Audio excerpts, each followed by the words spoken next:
Hi everyone, in front of me I've got Samsung Galaxy A13 and let me share with you how to show battery percentage on the status bar in this device. So basically, if you've got only the battery indicator and if you'd like to have the exact percentage of the usage of the battery, all you have to do is to simply enter the settings. And now let's find the notifications. They should be on the third position.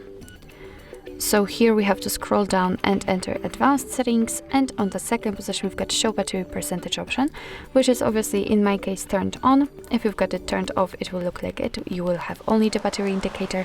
So just tap on the switcher in order to show the percentage of the usage of the battery next to the battery icon. So actually this is it. This is how to show battery percentage on the status bar in your Samsung Galaxy A13.